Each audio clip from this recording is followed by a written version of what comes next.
आदाब दोस्तों, मैं मोहम्मद वैस न्यूज़ ट्रैक चैनल पर आपका इस्तकबाल करता हूं। दोस्तों, आज हम वार्ड नंबर 76 चांदनी महल के ऑल इंडिया महिला एम्पावरमेंट पार्टी के कैंडिडेट नसीरुल हसन झुंझानवी साहब से मिलने उनके ऑफिस पहुंचे हैं। आइए उनसे जानते हैं कि उनका चुनाव प्रचार कैसा चल रहा है।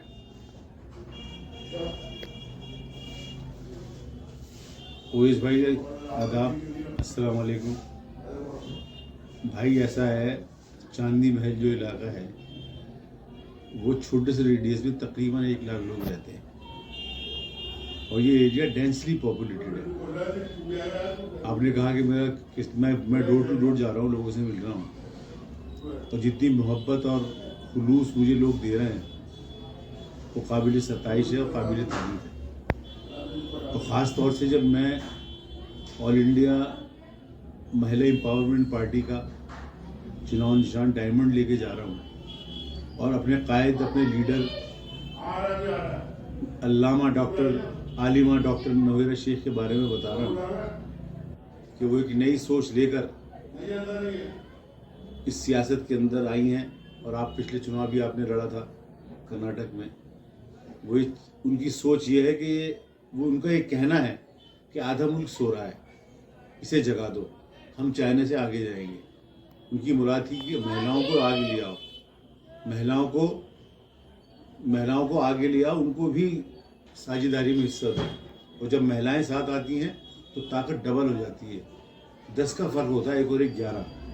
तो ये उनका मानना है। और हिंदुस्तान में वाहिद पार्टी है MEP जो औरतों की लिए बनी है, और इसका मतलब ये है कि सबको साथ लेके चलना चाहती है। 70 साल में कोई भी ऐसी पार्टी नहीं बनी जो महिलाओं की हो।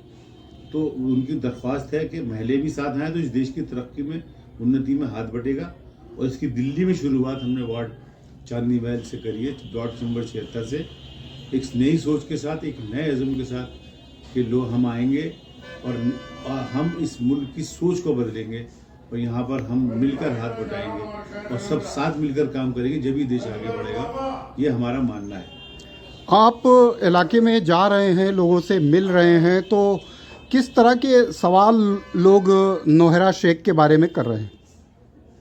नोहरा शेख के बारे में लोग पूरी तफसील मालूम करना चाहते हैं और इनकी जो पूरी जो ज़िंदगी के बारे में पूछना चाहते हैं। तो हम बताते हैं कि आपने किस तरह स्ट्रगल करी और किस तरह एक बिजनेस वूमेन बनी, सक्सेसफुल बिजनेस वूमेन बनी, और किस तरह से ज़मीन से चलकर आज इस बुलंदी को तय किया। डॉक्टर नवीरा शेख जो फलाही काम में भी बहुत आगे हैं, जो तालीम के मैदान में भी, आपकी यूनिवर्सिटी है तिरुपति में, हीरा गर्ल्स यूनिवर्सिटी है लड़कियों की, तो वो वहाँ भी वो काम कर रही हैं, एजुकेशन पे बहुत काम कर रही हैं। उनके इंजीनियरिंग कॉलेज भी हैं। उसके अलावा हर फील्ड में एक उनका वो भी शुरू होने वाला है स्कॉलरशिप स्टूडेंट्स के लिए, जो पूरे हिंदुस्तान में जो डिज़र्विंग स्टूडेंट हैं, जो एक्सीलेंस है में आगे हैं बच्चे, उनको सपोर्ट करेंगी और उनको आगे बढ़ाएंगी। उनका मानना यह है कि औरतों को कारोबार में भी आना चाहिए। उनकी ये सोच है, उनका ये ख्याल है और ये ख्याल अच्छा है।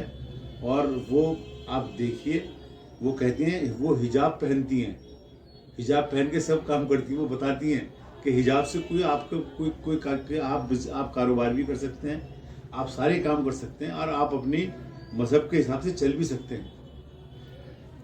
तो इलाके में आप को क्या उम्मीद लगती है इस नई पार्टी को लेकर के? देखिए, जो जो जो इशारात मिल रहे हैं वो तो बहुत ही खुशगवार है, बहुत अच्छे हैं।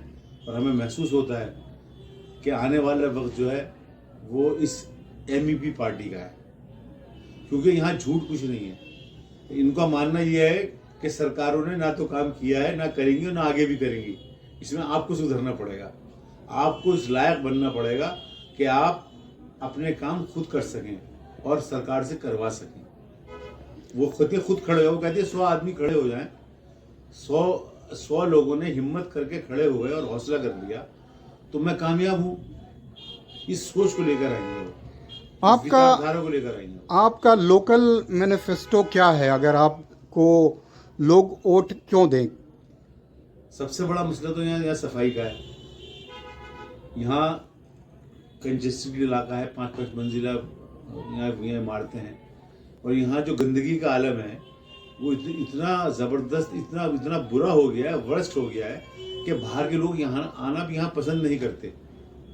ऐसी ऐसी प्रॉब्लम्स क्रिएट हो गई है समाज में कि इस पुरानी दिल्ली के ताल्लुक से, कि यहाँ ना तो कोई बेटी देना चाहता, ना यहाँ से कोई बेटी लेना चाहता। अगर कोई बाहर से आता है और वो चाहता है पुरानी दिल्ली में हम लड़की या लड़का देख लेंगे, वो उनके घर आते आते अपना इरादा बदल लेता है। इतनी गंदगी है यहाँ।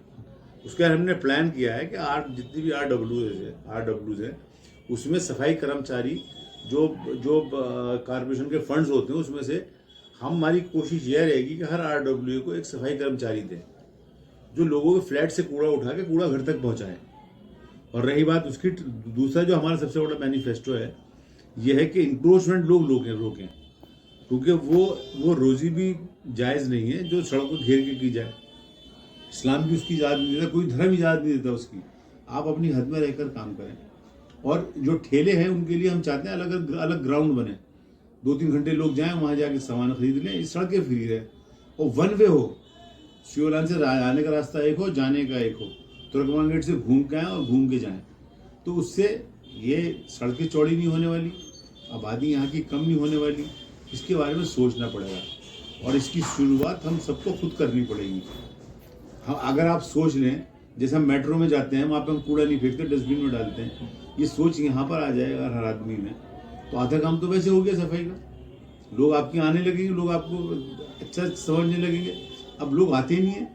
आप जिस गली में चले हैं सफाई कर्मचारी नहीं आते, सुबह आते हैं शाम को आते हैं। बाकी हर गलियों में ढेर है, आबादी जो है डेंसली पॉपुलेटेड है, जिसकी वजह से बहुत सारी मुश्किलात का सामना करना पड़ा। आपका घर चाहे कितना अच्छा हो, लेकिन आपका घर का रास्ता सही नहीं रहा। कोई आदमी आपके आना पसंद नहीं करता, बच्चे पढ़ लेते हैं, निकल लेते हैं, वो कहते हैं कि नहीं हम यहाँ नहीं रहेंगे।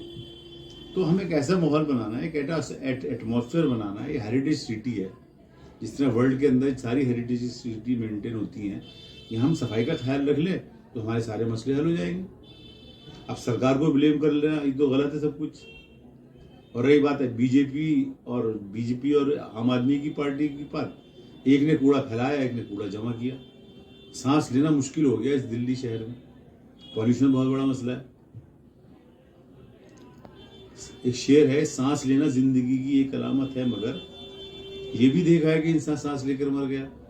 तो यहाँ तो सांस लेके मर रहे हैं लोग मरने के लिए सांस लेते हैं।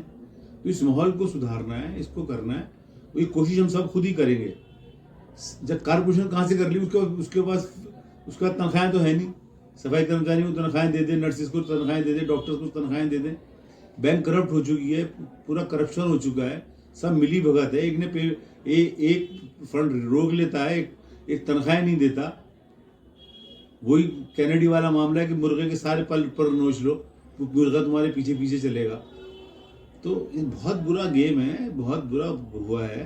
केजरीवाल एक अजीब गरीब शक्ल का आदमी आया है, जिसने नाश करके रख दिया इस मुल्क का, इस सोच का कि रोटी पानी दे दो, लोगों को खुश कर लो और अस्पताल में आके मर जाओ। पानी गंदा दे दो, वह अस्पताल में मर जाएगा। वो दूसरे तरीके से आदमी को मार देता है। वो आज जो जितने भी वायरस फैल रहे हैं, बीमारी फैल रहे हैं, उसकी वजह क्या है? फ्री की आदत डाल दो, और फ्री है नहीं कुछ भी सुन लीजिए आप।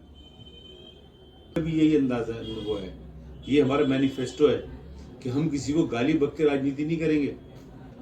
ऑल इंडिया महिला एम्पावरमेंट पार्टी किसी को भी गाली बक कर राजनीति नहीं करेगी।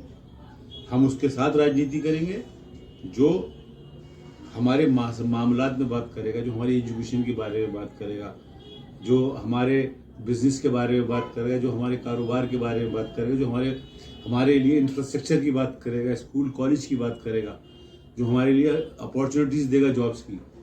हम उनसे मामला करेंगे, चाहे वो कोई पार्टी हो। हमारी कोई वैलियत नहीं है। हम भारतीय जनता पार्टी को भी गाली बक के राजनीति नहीं करेंगे। हम किसी भी मजहबी एंगल पे कोई पॉलिटिक्स नहीं करेंगे। उनका जो काम है वो अहले सियासत जाने, मेरा पैगाम मोहब्बत है जहाँ तक पहुँचे। ये अज़्म डॉक्टर नोहेरा शेख साहिबा का है।